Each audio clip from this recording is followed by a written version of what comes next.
ನಿಖಿಲ್ ಕುಮಾರಸ್ವಾಮಿ ಅವ್ರನ್ನ ನಮ್ಮ ಕಾರ್ಯಕರ್ತರು ಆತ್ಮೀಯವಾಗಿ ಬರಮಾಡ್ಕೊಂಡಿದ್ದಾರೆ. ಅವ್ರು ಯಾವತ್ತೂ ಸಹ ರಾಜ್ಯಾಧ್ಯಕ್ಷ ಆಗ್ತೀನಿ ಮತ್ತೊಂದು ಆಗ್ತೀನಿ ಅಂತ ಎಲ್ಲೂ ಹೇಳಿಲ್ಲ. ನೀವು ಈ ಪಕ್ಷದ ನೇತೃತ್ವವನ್ನು ವಹಿಸಬೇಕು ಅಂತಕ್ಕಂಥ ಒತ್ತಡವನ್ನು ನಾವೆಲ್ಲರೂ ಆಗ್ತಾ ಇದೀವಿ. ಕಾಂಗ್ರೆಸ್ ಪಕ್ಷದ ಒಳಗಡೆ ಅಸಮಾಧಾನದ ಹೊಗೆ ಇದೆ.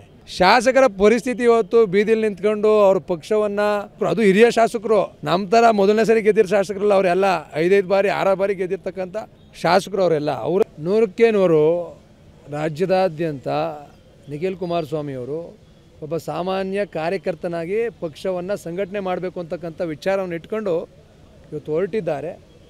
ನಮ್ಮ ಕಾರ್ಯಕರ್ತರು ಭಾಳ ಪ್ರೀತಿಯಿಂದ ವಿಶ್ವಾಸದಿಂದ ಅವ್ರನ್ನ ಬರಮಾಡ್ಕೊಳ್ತಾ ಇದ್ದಾರೆ. ನಾನು ಹಲವಾರು ಕ್ಷೇತ್ರಗಳಲ್ಲಿ ಆಗ್ತಾ ಇರ್ತಕ್ಕಂಥದ್ದನ್ನ ನಾನು ಹೋಗಿ ಸಾಧ್ಯ ಆಗಿಲ್ಲ. ಈ ಎಲೆಕ್ಷನಿಂದ ನಾನು ಸಹ ಹೋಗ್ತೀನಿ ಮುಂದಿನ ದಿನಗಳಲ್ಲಿ. ಇವತ್ತು ಹಲವಾರು ಕ್ಷೇತ್ರಗಳಲ್ಲಿ ಆಗ್ತಾ ಇರ್ತಕ್ಕಂಥ ವಿಚಾರಗಳನ್ನು ಗಮನಿಸಿದಂಥ ಸಂದರ್ಭದಲ್ಲಿ ನಿಖಿಲ್ ಕುಮಾರಸ್ವಾಮಿ ಅವ್ರನ್ನ ನಮ್ಮ ಕಾರ್ಯಕರ್ತರು ಆತ್ಮೀಯವಾಗಿ ಬರಮಾಡ್ಕೊಂಡಿದ್ದಾರೆ. ನಮ್ಮ ಕಾರ್ಯಕರ್ತರು ಅವರು ನಮ್ಮ ನಾಯಕ ಅಂತಕ್ಕಂಥ ವಿಚಾರವನ್ನು ಒಪ್ಕೊಂಡಿದ್ದಾರೆ. ಆದ್ದರಿಂದ ಇವತ್ತು ನಿಖಿಲ್ ಕುಮಾರಸ್ವಾಮಿ ಅವರು ಇಡೀ ರಾಜ್ಯದಲ್ಲಿ ಸಂಚಾರವನ್ನು ಮಾಡಿ ಪಕ್ಷ ಸಂಘಟನೆಯನ್ನು ಮಾಡ್ತಾರೆ. ಕುಮಾರಣ್ಣ ಅವರು ಕೇಂದ್ರದಲ್ಲಿ ಮಂತ್ರಿಯಾಗಿರ್ತಕ್ಕಂಥ ಸಂದರ್ಭದಲ್ಲಿ ಅವ್ರು ಹೆಚ್ಚಿಗೆ ನಮ್ಮ ರಾಜ್ಯಕ್ಕೆ ಬರೋಕ್ಕೆ ಸಾಧ್ಯ ಆಗ್ತಾಯಿಲ್ಲ. ಆ ಒಂದು ವಿಚಾರದಲ್ಲಿ ನಮ್ಮ ಏನು ನಿಖಿಲ್ ಕುಮಾರಸ್ವಾಮಿ ಅವರಿಗೆ ನೇತೃತ್ವವನ್ನು ವಹಿಸಬೇಕು ಅಂತಕ್ಕಂಥ ಒತ್ತಾಯವನ್ನು ನಮ್ಮಂಥ ಹಲವಾರು ಶಾಸಕರು ನಾವು ಮಾಡಿದ್ದೇವೆ. ಅವ್ರು ಯಾವತ್ತೂ ಸಹ ರಾಜ್ಯಾಧ್ಯಕ್ಷ ಆಗ್ತೀನಿ ಮತ್ತೊಂದು ಆಗ್ತೀನಿ ಅಂತ ಎಲ್ಲೂ ಹೇಳಿಲ್ಲ. ನಾವುಗಳೆಲ್ಲರೂ ಸಹ ನಿಮ್ಮ ಜೊತೆಗೆ ಬೆನ್ನೆಲುಬಾಗಿ ನಿಲ್ತೀವಿ, ನೀವು ಈ ಪಕ್ಷದ ನೇತೃತ್ವವನ್ನು ವಹಿಸಬೇಕು ಅಂತಕ್ಕಂಥ ಒತ್ತಡವನ್ನು ನಾವೆಲ್ಲರೂ ಆಗ್ತಾಯಿದ್ವಿ. ಪಕ್ಷದಲ್ಲಿ ಯಾವ ರೀತಿ ತೀರ್ಮಾನ ಆಗಿಲ್ಲ. ಅವರು ಒಬ್ಬ ಸಾಮಾನ್ಯ ಕಾರ್ಯಕರ್ತನಾಗಿ ಇಡೀ ರಾಜ್ಯ ಸುತ್ತಿ ನಮ್ಮ ಪಕ್ಷವನ್ನು ಸಂಘಟನೆ ಮಾಡಿ JDS BJP ಮೈತ್ರಿ ಸರ್ಕಾರವನ್ನು 2028ಕ್ಕೆ ತರಬೇಕು ಅಂತಕ್ಕಂಥ ವಿಚಾರ ಇಟ್ಕೊಂಡು ಹೋರಾಟ ಮಾಡಿ ನಾವೆಲ್ಲರೂ ಸಹ ಸಂಪೂರ್ಣ ಸಹಕಾರ ಕೊಡ್ತೇವೆ. ಅದು ತೀರ್ಮಾನ ಕಾಂಗ್ರೆಸ್ ಅವ್ರು ಮಾಡ್ತಾರೆ. ನಾವು ಜನತಾದಳ BJP ಅವ್ರು ಮಾಡಲ್ಲ. 2028 ತನಕ ಇರುತ್ತೋ ಇಲ್ವೋ ಅನ್ನೋದನ್ನ ಕಾಂಗ್ರೆಸ್ ಪಕ್ಷ ನೀವೆಲ್ಲ ನೋಡ್ತಾ ಇದ್ರಿ ಬೆಳವಣಿಗೆ. ಕಾಂಗ್ರೆಸ್ ಪಕ್ಷದ ಶಾಸಕರು ತೀರ್ಮಾನ ಮಾಡ್ತಾರೆ ಅದನ್ನು. ನೀವೆಲ್ಲ ಒಂದು ಪ್ರಶ್ನೆ ಕೇಳಿದ್ರಿ ನನಗೆ ನಾಮಿನೇಷನ್ ಮಾಡೋಕ್ಕೆ ಬಂದ ದಿವಸ. ಇನ್ನೂ ಆಗ BR ಪಾಟೀಲ್ರು ಸ್ಟೇಟ್ಮೆಂಟ್ ಕೊಟ್ಟಿರಲಿಲ್ಲ, ರಾಜು ಕಾಗೆ ಅವರು ಸ್ಟೇಟ್ಮೆಂಟ್ ಕೊಟ್ಟಿರಲಿಲ್ಲ. ಅವತ್ತು ನಾನು ಈ ಮಾತನ್ನು ಅವ್ರಿಗಿಂತ ಮುಂಚೆನೇ ನಿಮ್ಗೆ ಹೇಳಿದ್ದೆ. ಕಾಂಗ್ರೆಸ್ ಪಕ್ಷದ ಒಳಗಡೆ ಅಸಮಾಧಾನದ ಹೊಗೆ ಇದೆ.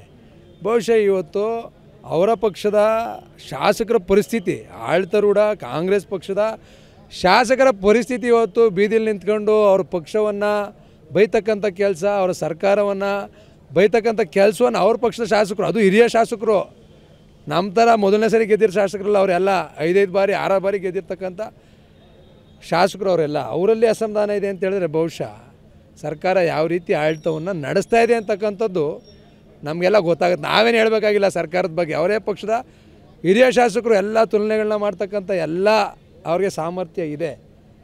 ಅವರೆಲ್ಲರಿಗೂ ಸಹ ಏನು ಆಗ್ತಾಯಿದೆ ಅಂತಕ್ಕಂಥ ವಿಚಾರ ಎಲ್ಲವೂ ಸಹ ಗಮನದಲ್ಲಿರ್ತಕ್ಕಂಥ ಹಿರಿಯ ಶಾಸಕರು ಈ ರೀತಿಯಾದಂಥ ಹೇಳಿಕೆಗಳನ್ನ ಕೊಡ್ತಾ ಇದ್ದಾರೆ ಅಂತ ಹೇಳಿದ್ರೆ ಬಹುಶಃ ಸರ್ಕಾರ ಎಲ್ಲೋ ಒಂದು ಕಡೆ ಎಡುತ್ತಾ ಇದೆ. ಸರ್ಕಾರದಲ್ಲಿ ಸರಿಯಾಗಿ ಕೆಲಸ ಕಾರ್ಯಗಳು ಆಗ್ತಾಯಿಲ್ಲ. ಅವ್ರದ್ದೇ ಪಕ್ಷದ ಶಾಸಕರಿಗೆ ಆ ರೀತಿ ಸ್ಪಂದನೆ ಸಿಕ್ಕಿದ್ರೆ ಇನ್ನು ವಿರೋಧ ಪಕ್ಷದ ಶಾಸಕರು ನಮ್ಗೆ ಯಾವ ರೀತಿ ಸ್ಪಂದನೆ ಸಿಗುತ್ತೆ ಅಂತಕ್ಕಂಥದ್ದು ನಮ್ಮ ಜನರು ಗಮನಿಸಬೇಕು. ಬಹುಶಃ ನಮ್ಮ ಜನರು ದಿನನಿತ್ಯ ನೋಡ್ತಾ ಇದ್ದಾರೆ, ಯಾರೇನು ದಡ್ರಲ್ಲ. ಇವತ್ತು ರಾಜಕೀಯ ಸ್ಥಿತ್ಯಂತರ ಇವತ್ತು ನಿನ್ನೆ ಮಾನ್ಯ ಮುಖ್ಯಮಂತ್ರಿಗಳು ಕರೆದು ಮಾತಾಡಿದ್ದಾರೆ ಅಂತಕ್ಕಂಥ ನಿಮ್ಮ ಮಾಧ್ಯಮಗಳಲ್ಲಿ ನೋಡಿದ್ದೇನೆ. ಅದು ನನಗೆ ಗೊತ್ತಿಲ್ಲ.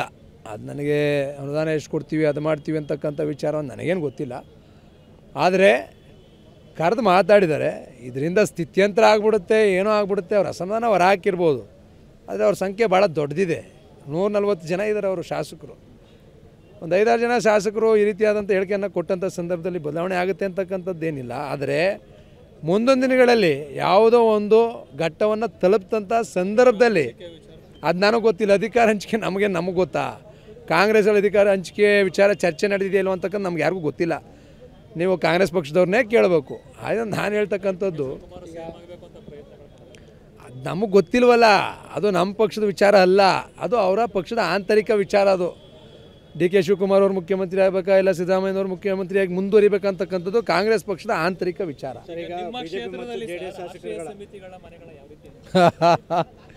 ನಮ್ಮ ಕ್ಷೇತ್ರಕ್ಕೆ ಒಂದು 500 ಮನೆಗೆ ಕೊಟ್ಟವ್ರೆ, ಅದಿನ್ನೂ ಹಂಚಿಕೆ ಆಗಬೇಕು. ಹಂಚಿಕೆ ಆಗುತ್ತೆ.